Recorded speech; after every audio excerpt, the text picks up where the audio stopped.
तर विरोधी पक्षाच्या मोर्चासाठी अजूनही पोलिसांनी मात्र परवानगी दिलेली नाही आणि परवानगीशिवाय सत्याचा मोर्चा निघेल अशी शक्यता सध्या वर्तवली जाते।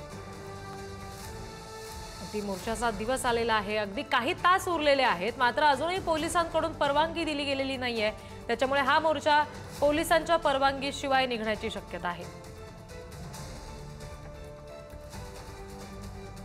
दुपारी 1 वाजता फॅशन स्ट्रीट पासून हा मोर्चा सुरू होणार आहे, मात्र त्याच्यासाठी जी आवश्यक असलेली परवानगी आहे पोलिसांकडून घ्यायची ती अजूनही आलेली नाहीये आणि त्याच्यामुळे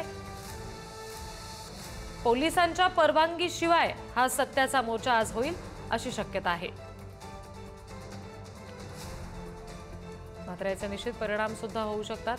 आणखी तपशील घेऊयात प्रतिनिधी धनंजय दळवी यांच्याकडून। धनंजय, आता अगदी काही तास राहिलेत मोर्चा सुरू व्हायला, मात्र अजूनही परवानगी नाहीये पोलिसांची, म्हणजे परवानगीशिवायच मोर्चा होणार का?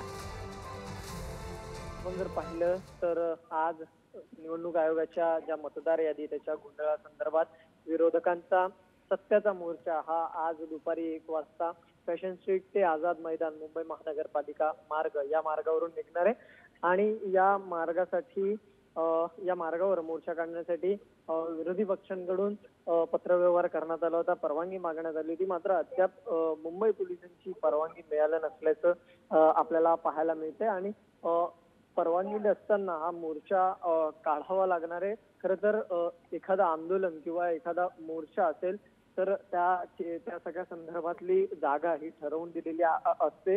आझाद मैदानात खरं तर आपण जर पाहिलं तर सभा मोर्चे ही घेण्याची परवानगी असते किंवा आंदोलन करण्याची परवानगी असते, मात्र अशा पद्धतीने रस्त्यावर मोर्चा काढण्याची परवानगी ही अद्याप तरी या मोर्चासाठी मिळालेली नाहीये। त्यामुळे नेमकं आपण जर पाहिलं तर जर परवानगी मिळाली नाही, आता काही तास शिल्लक आहेत आणि त्या काही तासांमध्येही परवानगी मिळाली नाही तर विना परवानगी हा मोर्चा निघेल असं चित्र सध्या पाहायला मिळतंय। त्यामुळे जर विना परवाना मोर्चा निघाला तर पोलिसांची पुढची भूमिका काय असणार आहे हे सुद्धा पाहणं तितकंच महत्त्वाचं असणार आहे। दिल्ली जी, धन्यवाद सगळ्या तपशिलांसाठी धनंजय।